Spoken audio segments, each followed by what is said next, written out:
Phoenix Dades Radio Station, selamat sore. Ada Dodio Sandra sore hari ini yang nemenin kamu. Dan spesialnya adalah kalau Doi pasti punya tamu-tamu diajak ngobrol. Tidak mungkin siaran sendiri ya. Nanti akan balik lagi ke program ini Indonesia. Tapi buat kamu juga nih yang sebentar lagi lulus SMA, mungkin pernah ada di fase bingung kayak melanjut kuliah kemana sih, pilih jurusan apa, terus kampus mana yang bisa ngebantu mewujudkan cita-cita. Karena memilih kampus itu bukan cuma soal nama besar ya, tapi kadangkala adalah tentang bagaimana lingkungan belajarnya, kualitas pendidikannya, pengalaman yang didapat, sampai juga peluang karir setelah kita lulus. Apalagi kalau misalkan lo punya ketertarikan di bidang hukum. Nah, banyak banget sebenarnya pilihan karir yang bisa lo raih. Salah satunya mulai dari praktisi hukum, konsultan, aparatur pemerintahan, sampai dengan karir di bidang hukum yang terus berkembang mengikuti zaman. Dan kayaknya kurang lengkap kalau Doi cuma ngomong sendiri ya. Langsung Doi datangkan. Ini orang hebat, beliau adalah Dekan Fakultas Hukum Undiknas, Dr. Putu Eva Ditayani Antari, SH, MH, CCD. Selamat sore. Selamat sore Kak Doi, apa kabar? Saya sehat, gimana? Saya panggilnya Bu Eva boleh ya? Boleh Atau Bu Eva, Miss Eva. Miss Eva, jadi Miss Eva sehat ya? Sehat Kak Doi. Oke, walaupun cuaca sebenarnya panas. Panas, Oke. benar. Apakah panas situasi hukum di Indonesia sedang panas? Oh, beda lagi. Beda lagi obrolannya ya. Agak berat ya. Berat tapi banget. sebenarnya mungkin sometimes setiap orang juga akan ada di fase berat itu. Benar. Salah satunya adalah menentukan pilihan. Mau ngampus Bu, pilih jurusan apa, itu adalah sesuatu yang berat loh. Tapi sedikit tadi saya ngomongin adalah ada Fakultas Hukum Universitas Undiknas ya, Pendidikan Nasional. Coba dijelasin dulu secara singkat. Ini apa sih Fakultas Hukum Undiknas, boleh ya Bu Eva atau Miss Eva? Terima kasih Kak Doi. Jadi halo Viners, ketemu dengan saya untuk pertama kalinya di Phoenix Radio. Betul. Ya. Jadi dalam agenda kali ini saya akan menjelaskan tentang Fakultas Hukum Undiknas. Jadi kalau misalkan ada yang belum tahu Fakultas Hukum Undiknas ini sejak kapan berdirinya, kami secara resmi berdiri di tahun 1984, tepatnya waktu itu namanya masih Sekolah Tinggi Ilmu Hukum. Sebelum bergabung menjadi dengan beberapa sekolah tinggi, lalu bergabung menjadi Universitas Pendidikan Nasional. Gitu. Jadi Fakultas Hukum itu adanya udah lama banget. Kemudian Fakultas Hukum Undiknas itu pada saat ini sudah memiliki 2 program studi, yaitu program studi Sarjana Hukum di S1 dan program studi Magister Hukum untuk S2. Untuk kedua program studi tersebut, khususnya yang S1 ya, untuk adik-adik yang baru lulus SMA, SMK sederajat, kami itu sudah terakreditasi unggul sejak tahun 2017, bahkan boleh diklaim program studi di luar perguruan tinggi negeri di Bali yang pertama memperoleh akreditasi unggul. Gitu. Tapi yang menarik adalah ngomongin tentang keunggulan. Dari tadi kan dimention unggul. Saya pengen tahu keunggulan utama dari FH ini dibandingkan kampus lain di Bali seperti apa? Salah satunya mungkin. Keunggulan kami kalau bisa dilihat bahwa selain status akreditasi kami sudah membuktikan bahwa luaran kami itu selalu siap pakai dan siap bertarung di dunia kerja. Mantap. Kenapa kami bilang gitu? Karena misalkan ketika mahasiswa kami mengikuti pembelajaran itu, kami tidak hanya menawarkan dari segi teori saja, tetapi kami menawarkan juga dari segi praktek, di mana mahasiswa kami itu sebagian besar diberikan kesempatan untuk mengikuti pendidikan pembelajaran di luar kampus. Di mana kalau sebelumnya namanya adalah program Merdeka Belajar Kampus Merdeka, sekarang namanya adalah kegiatan magang berdampak. Jadi mereka diberikan kesempatan selama 2 semester untuk mengikuti kegiatan yang setara dengan kegiatan perkuliahan di kelas.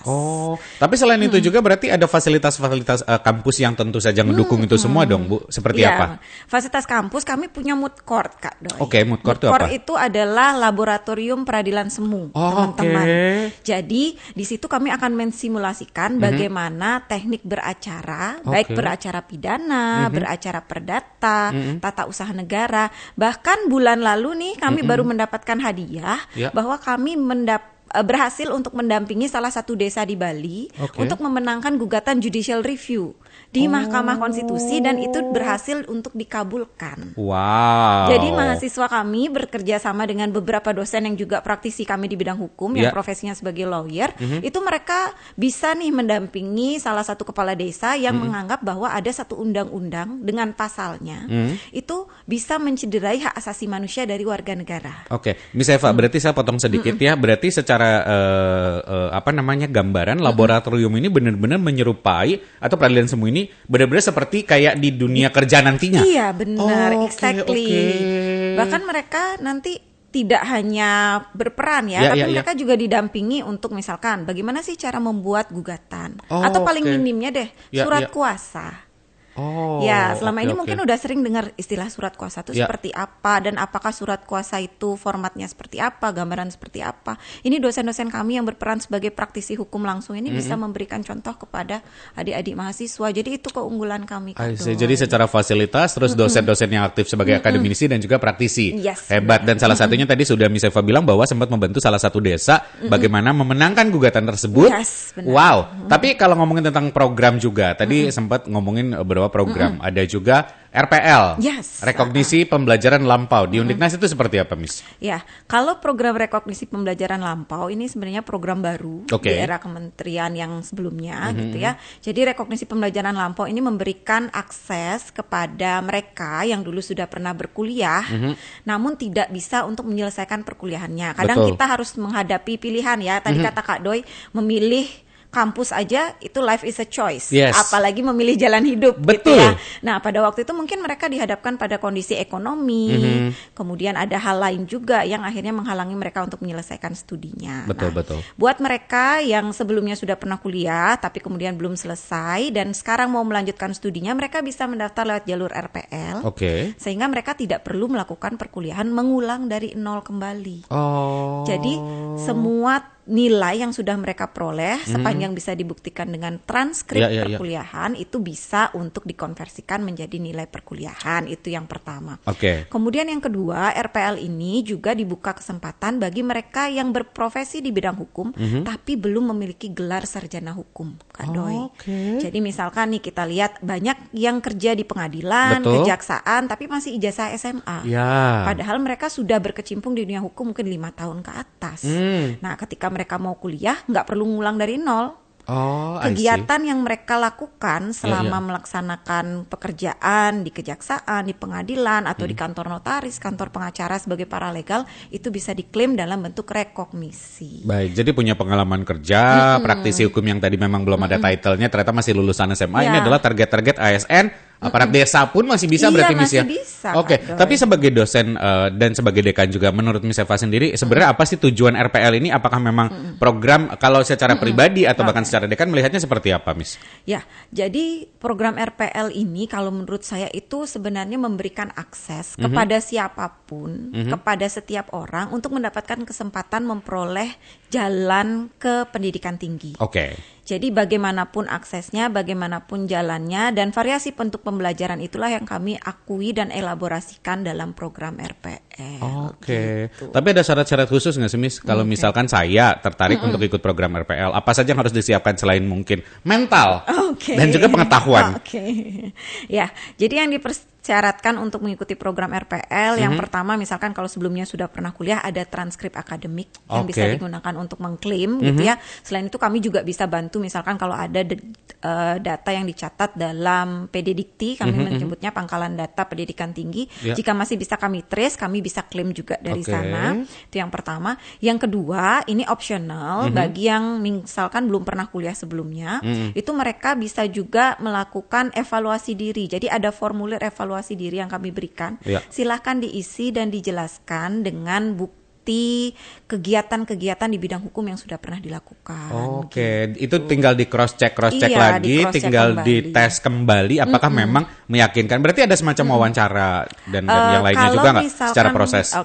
Kalau misalkan kami merasa bahwa dalam proses evaluasi diri itu misalkan dokumen yang diunggah itu sudah cukup dan bisa capable untuk kami akui, maka tidak perlu dilakukan wawancara kembali. Tapi ketika misalkan dokumen itu ada dirasa agak kurang, ya kami akan melakukan pendalaman lagi dengan 2 orang asesor yang sudah ditunjuk di fakultas untuk melakukan proses tersebut. Gitu. Jadi nggak ribet-ribet banget ya, cuman kedengerannya saja yang kadang mungkin kayak ribet harus ada begini-begini segala macam. Tapi kalau tadi Miss jelasin seperti itu sih saya sudah mulai kebayang ya. Tadi kita ngomongin tentang RPL, terus ngomongin hukum juga, salah satu kelebihan juga dosen-dosen dan juga praktisi hukum. Mungkin yang bikin saya penasaran sebagai orang awam atau juga adik-adik yang lagi dengerin, sebenarnya ketika kita belajar di Fakultas Hukum, kita tuh belajar apa saja sih di prodi hukum, Miss? Banyak nih stigma di masyarakat yang salah. Kadang cuma mikir menghafal undang-undang doang mikirnya. Bener banget. banyak banget stigma di masyarakat yang bilang bahwa belajar hukum itu ternyata menghafal undang-undang. No, kita nggak menghafal undang-undang. Bahkan hakim pun tidak harus hafal undang-undang. Jadi bayangin kalau pasalnya ada 11.000, seperti misalkan Perpu Cipta Kerja, Undang-Undang Cipta Kerja, belasan ribu loh pasalnya. Masa kita harus hafalin? Soalnya kalau di film-film kayak gitu, Miss, film Korea saya suka nontonnya. Jadi pengadilan kayak segini ya, tebal, dan tiba-tiba ditanya mereka tuh kayak hafal semua gitu. Sebenarnya enggak, Kak Doi. Jadi yang kita pelajari itu adalah kita menghafal konsep, teori, prinsip dalam bidang ilmu hukum. Kemudian ketika nanti kita dihadapkan pada suatu masalah, kita bisa menemukan aturan hukum yang relate dengan masalah tersebut. Karena secara konsep kita udah tahu. Iya, kita cari dulu aturannya. Jadi kalau kita sudah ketemu aturannya, kemudian kalau ini termasuk tindak pidana, berarti harus ada sanksinya. Baru kita cari sanksinya. Dan belajar hukum itu nggak cuma belajar tentang pidana.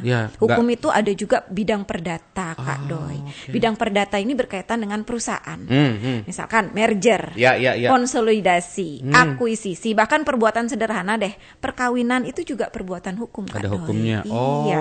Kemudian ada juga bidang hukum tata negara yang berkaitan dengan pemilu, partai politik, pemerintahan daerah, itu kami pelajari di bidang pemerintahan. Jadi nggak stigma pasal-pasal tadi itu saja ya, benar. Ya? Apalagi kalau konsentrasinya hukum dan masyarakat. Lebih lebar lagi. Nggak bisa kita belajar dari apa yang ada dalam undang-undang. Malahan kita harus mencari hukumnya di masyarakat. Kalau di masyarakat jika terjadi seperti ini, gimana sih sanksinya? Kan nggak tertulis kebanyakan. Iya. Jadi luas banget pembelajaran bidang hukum hampir di seluruh aspek kehidupan. Baru tahu loh. Karena jujur ya, mungkin referensi saya kemarin-kemarin cuma film, drakor atau series drakor. Tahunya cuma kayak menghafal pasal atau ditangkap atau apa kayak gitu doang ya. Tapi sebenarnya secara prospek untuk magangnya sendiri nanti dengan Miss Eva bilang seperti itu, seperti apa gambaran anak-anak hukum biasa magangnya kayak apa, Miss? Kalau mereka magang, pertama-tama mereka akan menentukan tempat magang. Tergantung nih, kami punya 2 skema magang. Yang pertama magang berdampak nih, Kak Doi. Kalau magang berdampak itu adalah bentuk pembelajaran di luar kampus. Jadi mereka selama 1 semester kurang lebih 4-5 bulan itu akan ditempatkan di instansi magang yang sudah bekerja sama dengan Undiknas. Jadi sampai saat ini kami udah memfasilitasi mereka kalau mau magang di seluruh bidang konsentrasi hukum nih. Jadi ada yang ke kantor pengacara, ada yang di kejaksaan, ada yang di pengadilan, ada di Kementerian Hukum, ada juga yang di kantor notaris. Jadi udah semua nih kita masuki. Kemudian kalau mereka mau skema magang yang kedua, magang dalam bentuk PKL, itu singkat, Kak Doi. Cuman 1,5 bulan. Di sana mereka akan magang dengan skema PKL di 1,5 bulan dengan memilih institusi yang mereka hendaki. Mereka bisa memilih institusi. Mau di mana aja. Nanti akan ada pendampingan dari dosen pembimbing dan pendamping instansi untuk memastikan proses pembelajaran tetap berjalan dan mahasiswa bisa mendapatkan knowledge berupa praktik langsung di lapangan. Gitu. Tapi berarti kalau tadi tentang magang terus juga fasilitas. Saya penasaran, yang boleh gabung ke Fakultas Hukum itu ngambil prodi hukum apakah harus ada sekolah-sekolah tertentu, SMA, SMK atau apalah sekolah khusus atau seperti apa sih, Miss? Yang boleh gabung ke Fakultas Hukum siapa aja boleh. Berarti saya alumni SMA pun bisa. Bisa open for all, siapa aja boleh gabung di Fakultas Hukum. Ya, yang penting kan udah lulus nih. Betul. Kalau belum lulus ya jangan di-hold dulu. Atau udah pasang nih target dari sekarang nih mau daftar gitu ya. Jadi siapa aja boleh mendaftar, pastikan bahwa Anda sudah memegang ijazah SMA pastinya, ijazah SMA, SMK sederajat, kemudian memenuhi persyaratan, mendaftar di Undiknas, kemudian mengikuti tes replacement test. Rajin-rajin lah belajar dulu ya kalau sebelum ikut tes ya. Tapi yang mungkin saya bikin penasaran, hukum mungkin dalam pikiran saya adalah ya agak saklek. Sedangkan era sekarang ini terus maju, era revolusi industri, digital segala macam. Apakah Miss Eva sendiri melihat bahwa ini cukup fleksibel atau bagaimana prodi hukum ini sendiri bisa ngejawab dari tantangan ini? Seperti apa, Miss? Jadi hukum itu nggak saklek. Kalau saklek, gambaran saya. Gambaran. Jadi hukum itu nggak saklek, Kak Doi. Kalau kita saklek, maka hukum itu tidak akan bisa menjangkau perubahan-perubahan yang terjadi di masyarakat demikian besar. Ya, jadi kalau misalkan ada perubahan nih, dulu mungkin kita masih sangat asing dengan yang namanya franchise di tahun 2012-an, 2014-an. Itu merupakan hal yang asing. Apa sih waralaba? Kalau misalkan hukum itu terlalu saklek, berarti kita tidak akan bisa mengatur hal tersebut. Kemudian pada saat pandemi nih, berkembang banyak pinjaman online. Ya, kalau hukum tidak bisa menjangkau kepada aspek tersebut, berarti akan ada marak kasus pinjaman online. Betul. That's why maka hukum itu selalu diminta untuk terus berkembang mengikuti perkembangan di masyarakat. Dan kami pun di fakultas selalu berupaya up to date terhadap kebutuhan tersebut, sehingga setiap 2 tahun sekali itu biasanya kami melakukan peninjauan kurikulum Kak Doi, untuk memastikan kurikulum kami masih relatable dengan dunia usaha. Nah, maka dari itu di Undiknas itu mahasiswa belajar tentang digitalisasi di bidang hukum. Jadi Kak Doi pernah dengar nggak aplikasi perkara? Dengar.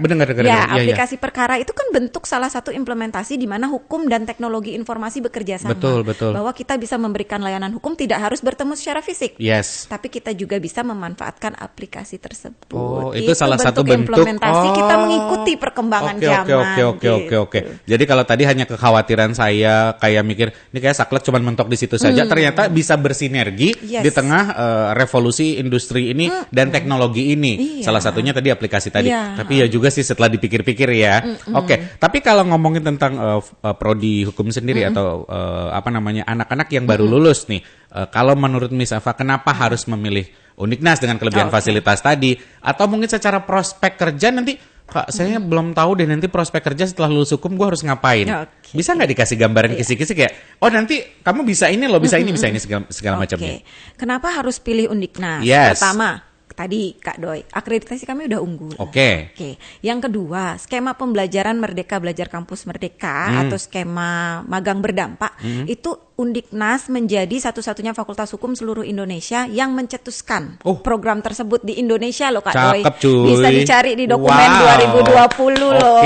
Terus. Di dokumen 2020 itu saat belum ada fakultas hukum lain seluruh Indonesia yang mengaplikasikan, Eva Undiknas sudah. Jadi kami menawarkan bentuk pembelajaran. Kemudian yang ketiga, ini kan berarti segmentasi kita Gen Z nih. Betul. Nah, jangan takut karena sebagian besar dosen di Fakultas Hukum Undiknas khususnya di program S1 ini berasal dari kalangan Gen Z. Masih jadi, nyambung. Gap antara komunikasinya ini nggak jauh-jauh amat gitu. Jadi relatable dengan generasi muda, tapi meskipun mereka muda, kompetensi dan kualifikasinya jangan diragukan. Siap. Karena 80% dosen kami sudah bergelar doktor, bahkan sedang berproses untuk pendidikan doktornya. Mantap, luar biasa. Gitu. Jadi nggak perlu ragu. Nah, yang keempat, lulusan kami itu banyak menyebar. Jadi ada yang jadi hakim, ada yang jadi jaksa, legal officer, atau ASN di pemerintahan daerah. Bahkan banyak juga yang jadi lawyer dan notaris. Jadi jangan ragu kuliah di Undiknas nanti lanjutnya mau kemana. Ada yang lanjut di UI Kak Doi, di UGM, jadi dimanapun, bahkan di luar negeri pun ada. Jadi kualitas dari pendidikan kami udah nggak perlulah diragukan lagi. Kalau itu betul. Prospek kerja udah tadi ya. Teman-teman fasilitas kampus juga tadi sudah dibahas, semuanya lengkap dan tampaknya memang harus segera daftar. Tapi masih bisa daftar nggak Miss Eva? Tiba-tiba ternyata tahun depan ya. Ini masih bisa tapi ya. Oke, sampai kapan? Masih untuk gelombang 2 kami masih buka sampai Juni, akhir Juni ini. Kemudian nanti tesnya akan di awal Juli. Oke, sampai akhir Juni masih bisa online dan offline juga seperti biasa. Karena Undiknas kan melayani itu semua ya. Sangat fleksibel. Oke, dari Miss Eva sendiri ada yang ingin disampaikan di satu segmen ini? Kita nggak berasa 23 menit loh kita ngobrol. 23 menit ngobrol. Ada nggak yang ingin disampaikan kepada adik-adik calon mahasiswa? Kepada adik-adik calon mahasiswa, jangan ragu untuk memilih Undiknas, karena kalau tadi di program domestiknya udah dijelasin, kami ternyata juga punya program International Undergraduate Program. Jadi full in English, all the classes is full in English Kak Doi. Jadi jangan ragu kalau kalian misalkan saya mau kuliah ke luar negeri tapi belum siap, saya mau coba di Undiknas dulu untuk kuliah International Undergraduate, nggak apa-apa. Bahkan kami juga nanti bisa memfasilitasi untuk mahasiswa yang akan menyelesaikan studi S1-nya di International Undergraduate Program, itu kami bisa melanjutkan untuk proses fast track dengan Griffith Law School of Ireland. Jadi bisa masuk ke perguruan tinggi di Irlandia karena kami sudah punya program untuk fast track. Mantap, luar biasa. Kalau mau fast track di S1, S2 di Undiknas juga bisa. Nanti boleh deh ditanya-tanya lagi tentang program fast track. Nanti ke admin sosial medianya Undiknas saja ya, kita tanya di Instagram, di TikTok, semuanya boleh ditanya. Miss Eva, thank you so much sudah ngobrol. Next, mudah-mudahan kita bisa ngobrol lagi, bisa cerita lagi dengan prestasi-prestasi yang lainnya. Anak-anak kan kalau lihat prestasinya juga banyak, ikut lomba lomba-lomba dan segala macam ya. Oke, Miss Eva, thank you ya. Thank you, Buat Kak Viners Doi. juga yang penasaran, mudah-mudahan obrolan ini bermanfaat. Tenang, di segmen berikutnya Doi masih punya tamu spesial buat kamu. So, Phoenix Dares Radio Station balik lagi sama Dodio Sandra. Pernah nggak sih kamu ngerasa sudah punya pengalaman kerja tapi pengen naik level, pengen memperluas wawasan, meningkatkan kompetensi atau juga membuka peluang karir yang lebih besar? Kayak semua orang pernah ya. Karena kalau ngomongin tentang dunia kerja yang terus berubah, pendidikan lanjutannya pun juga menjadi salah satu investasi yang penting untuk mempersiapkan masa depan kita. Salah satunya adalah lewat program magister yang mungkin gak cuma ngasih gelar, tapi juga adalah ngebangun kemampuan berpikir secara strategis, kepemimpinan, dan juga kemampuan memecahkan banyak masalah dalam dunia profesional. Dan yang sangat profesional hari ini adalah tamu kedua Doi di segmen kedua. Ini adalah Ketua Program Studi Magister Administrasi Publik Undiknas. Ada Dr. Niluh Yuliana Dewi S.Ikom MAP. Selamat sore Miss Yuli. Halo Kak Doi, suaranya terlalu jauh. Boleh lebih maju biar cantiknya terdengar Miss Yuli. Sudah terdengar? Oke, sudah terdengar. Tapi lebih maju lagi ya. Memang di sini mungkin agak susah pakai headphone karena pertama. Jadi suaranya kekencangan atau gimana? Kalau mau dilepas boleh biar lebih nyaman ya. Nanti agak maju aja ke mic. Sasakannya takut turun. Enggak pas di enggak pas di telinga. Oke, memang ukuran penyiar kami di sini beda-beda ya, tidak masalah ya. Miss, nanti mohon maaf agak maju seperti ini dikit ya. Nah, saya ngomongin tadi bahwa tidak ada salahnya orang untuk mengupgrade diri. Dan salah satunya memang Undiknas sudah siap untuk hal itu. Kenapa saya datangkan Ketua Program Studi Magister Administrasi Publik Undiknas. Ngomongin tentang salah satunya dari dari Undiknas sendiri ada Fakultas Ilmu Sosial dan Humaniora. Boleh dijelasin sedikit ini apa? Oke, baik. Terima kasih Kak Doi. Oke, untuk pendengar semuanya terkait dengan program studi Fakultas Ilmu Sosial dan Humaniora, ini juga sudah ada dari tahun 1984. Cukup lama sangat, ya. Sama seperti prode hukum tadi. Betul. Gitu. Tapi di program studi di Fakultas Ilmu Sosial dan Humaniora ini kita ada 4 program studi Kak Doi. Nah, di situ ada keunggulannya itu ada di jenjang vokasi, sarjana, dan magister. Dan kebetulan hari ini saya datang untuk memberikan informasi mengenai program studi magister administrasi publik. Dan kebetulan program studi magister administrasi publik ini sudah ada sejak 2007. Oh, lama juga. Sudah lama juga. Nah, selain itu di Visum ini semua program studi kita sudah terakreditasi unggul oleh Lembaga Akreditasi Mandiri Sosial Politik Administrasi dan Komunikasi atau disingkat dengan LAMSPA. Terakreditasi unggul berarti ada keunggulan. Ya, betul. Keunggulan apa sih yang memang kalian punya? Coba cerita ke saya dulu buat teman-teman yang lagi dengerin langsung tahu, ini keunggulannya biar gitu. Oke, baik. Nah, kalau program Magister Administrasi Publik ini kita sudah akreditasinya unggul dan rata-rata dosen-dosennya juga sudah berpengalaman, sudah tersertifikasi dan rata-rata semua sudah doktor dan profesor seperti itu. Nah, dari fasilitasnya sendiri terkait dengan program magister kita juga punya lab sosial untuk sains data begitu dan karena kita juga fokus di digital governance leaders Kak Doi. Jadi untuk program magister ini kita berfokusnya di digital governance leaders. Jadi kita belajar mengenai tata kelola pemerintahan. Jadi bagaimana sih seorang pemimpin itu memimpin organisasi, pemerintah ataupun yang berkaitan dengan administrasi kesehatan. Saya agak sedikit pengen tahu lebih banyak sih sebenarnya. Berarti secara umum suasana belajar ketika kita gabung di sini seperti apa sih, Miss?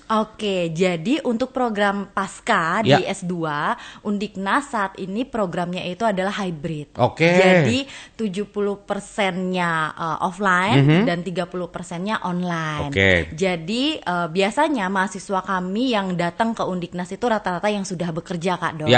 Dan kebetulan mereka kebanyakan datangnya dari pemerintah, dari rumah sakit di bidang kesehatan maupun teman-teman di organisasi atau konsultan. Nah, jadi karena mereka butuh yang namanya pengembangan ilmu yang lebih lanjut, jadi mereka memilih ke program kami di Undiknas gitu. Jadi karena kesibukan mereka lah, jadi kami mencoba memberikan atau memfasilitasi dengan program hybrid itu. Oke, memudahkan terus, juga ya. Ya betul. Jadi kita juga punya laboratorium yang berkaitan dengan bagaimana pengambilan keputusan, kebijakan, karena kita fokusnya digital governance leader. Jadi kita meminta teman-teman mahasiswa untuk belajar bagaimana sih merumuskan kebijakan seperti itu dengan berbasis data digital. Oh, baik. Di laboratorium itu. Di laboratorium, ya, oke. Dengan berbagai aplikasinya. Contohnya? Yang kaitannya dengan AI, karena sekarang sangat maju ya. Ya, karena sekarang kan sistem data digital semuanya sudah terintegrasi, begitu. Jadi sistem pelayanan publik yang ada di pemerintah juga semuanya berbasis data, berbasis teknologi. Jadi kita ketika belajar itu mengemas, teman-teman mahasiswa juga belajar mengenai AI. Jadi data-data bisa kita kumpulkan dengan dari sosial media, dari data-data dari bank data gitu. Itu yang akan kita olah menggunakan AI yang pada akhirnya nanti dibuatkan keputusan. Begitu. Tapi ada konsentrasinya nggak untuk calon-calon mahasiswa ini? Oke. Coba kalau di administrasi publik itu kita ada 5 konsentrasi, Kak Doi. Jadi ada yang berfokus di kebijakan publik, ada yang di manajemen pelayanan publik, terus digital administrasi atau digital leadership, terus ada digitalisasi sektor publik dan administrasi kesehatan. Sejauh ini kalau Miss Yuli melihat lebih condong fokus ke mana sih masyarakat kita untuk milih? Yang kebanyakan datang ke kampus kami itu berfokusnya di digital leadership dan digitalisasi sektor publik. Tapi kita tidak menutup kemungkinan untuk yang lain pun masih tetap ada ya? Nggak menutup kemungkinan, karena ini kan konsentrasi. Jadi tergantung dari kebutuhan masyarakat yang mau memilih ke Undiknas, tentunya memilih program studi administrasi publik ini. Jadi mereka boleh dari bidang ilmu apapun gitu. Yang jelas kita mempelajari mengenai apa itu kebijakan publik, analisis kebijakan, manajemen pelayanan publik, karena ketika kita ngomong masalah administrasi, kita bukan ngomongin administrasinya, tapi lebih ke proses bagaimana merumuskan kebijakan untuk pelayanan yang diberikan kepada masyarakat. Apa sih Miss yang sering salah di stigma masyarakat ketika mereka masih meraba-raba nih, belum tanya ke Undiknas tentang program MAP Undiknas ini dengan konsentrasi, inovasi-inovasi, bahkan fasilitas yang kalian punya. Apa yang sering selama ini masyarakat tuh masih kayak malu nanya, tapi kayak kadang akhirnya kemakan isu atau berita kayak gitu. Apa sih yang kadang alami? Nah, biasanya mahasiswa atau calon mahasiswa yang datang ke Undiknas atau yang awam sekalipun yang tidak tahu administrasi publik, mereka berpikiran administrasi publik ini adalah belajar mengenai administrasi, pembukuan, pengarsipan. Padahal di administrasi publik ini tidak fokusnya di situ. Kita belajar mengenai apa itu kebijakan, regulasi begitu. Nah, kalau dibandingkan dengan hukum, dia kan belajarnya mengenai hukum pidana, hukum perdata begitu dan lain sebagainya. Nah, di administrasi publik ini juga cakupannya luas. Itu yang sering salah, mispersepsi. Nah, jadi fokusnya kita itu adalah belajar mengenai kebijakan publik, analisis kebijakan, terus ke pelayanan publik dan inovasi. Karena sekarang zamannya digital, jadi kita merambah ke transformasi digital. Gitu. Tadi kita membahas bahwa yang menarik adalah tentang prospek kerja, karena ini beberapa yang kuliah kan pekerja untuk melanjutkan secara karir mereka, mengupgrade diri mereka untuk entah untuk penelitian bahkan kebijakan sekalipun. Apakah ada sistem magang mereka? Kuliah ini atau seperti apa? Untuk program magister di S2 kita memang tidak ada program magang. Jadi mereka berkuliah itu cuman minimal 3 semester.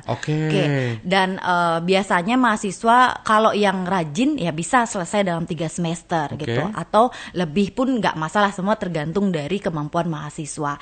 Nah, tapi di dalam proses pembelajaran karena kita berbeda dengan S1 karena ini sudah tingkat lanjut begitu, KKNI-nya pun berbeda berbeda. Levelnya itu adalah level 8. Jadi tidak ada proses magang, tapi kita fasilitasi teman-teman mahasiswa ini dengan kegiatan-kegiatan seperti workshop, seminar nasional dan internasional, terus juga ada pengabdian, ada penelitian, serta ada kolaborasi riset dengan dosen maupun mahasiswa atau praktisi di luar gitu, seperti itu. Entah itu dari nasional ataupun internasional. Jadi kita memfasilitasi mahasiswa untuk mengikuti itu.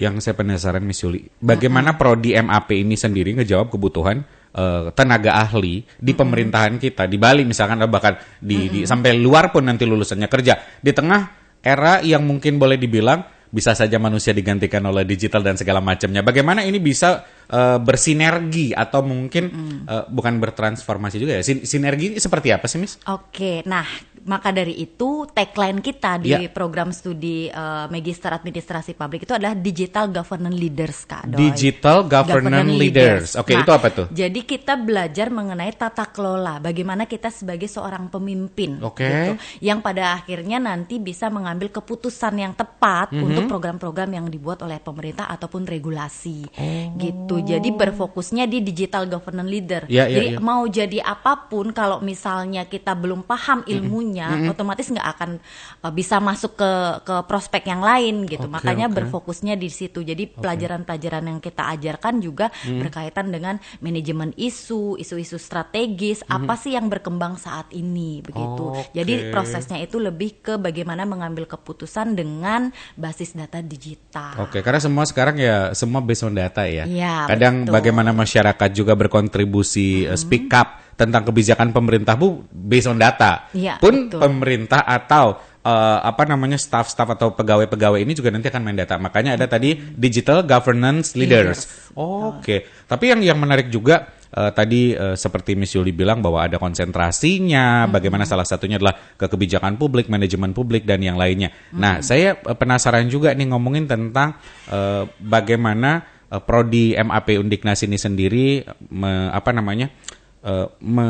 mempersilahkan orang-orang untuk bergabung di sini.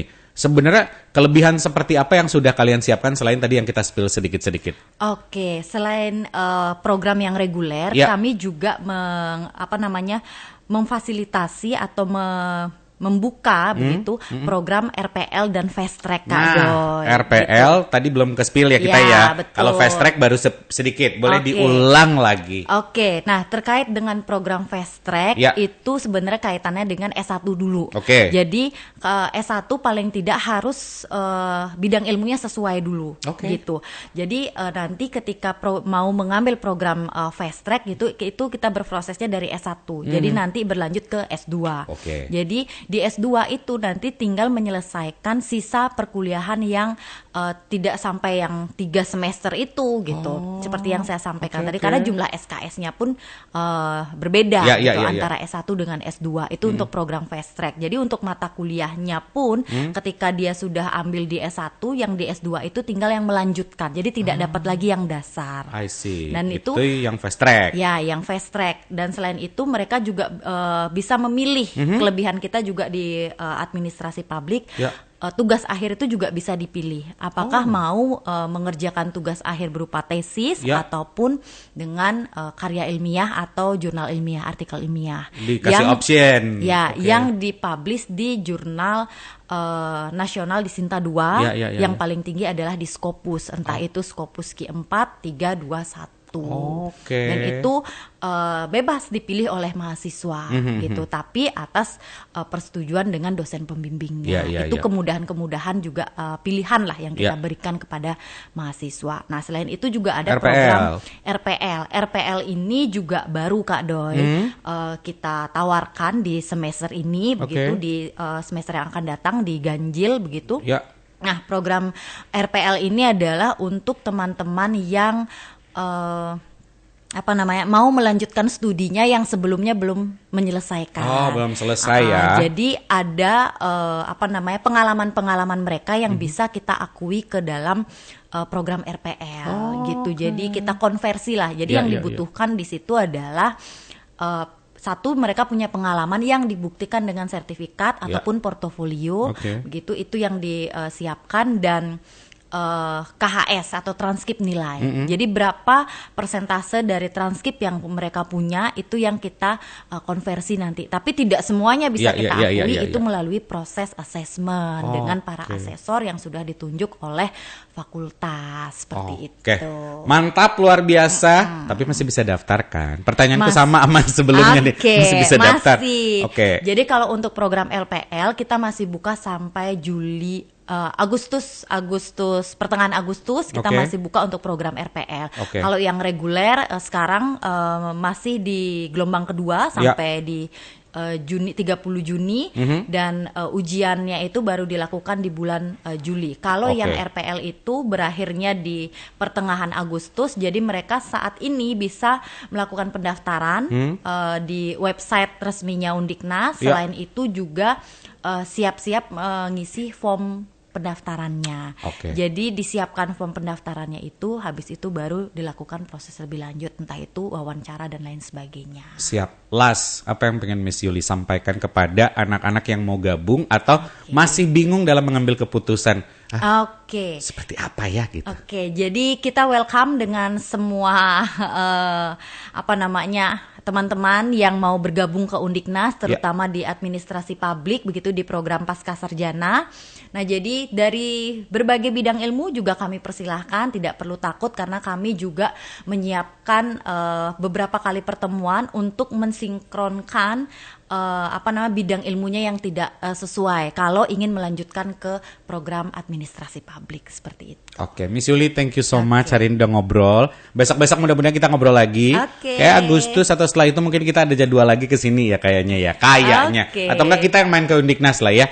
Sekali lagi thank you. Dan buat Finers, mudah-mudahan apa yang disampaikan Miss Yuli sudah resap masuk dalam hati kamu, atau Miss Eva juga. Tapi untuk info lebih lengkapnya, lo bisa langsung login aja ke website di www.undiknas.ac.id. Sosial medianya ada lengkap di situ. Kamu tinggal cari tahu informasi lebih detail. Dudio Sandra pamit. Keep your imagination and always try to make it come true.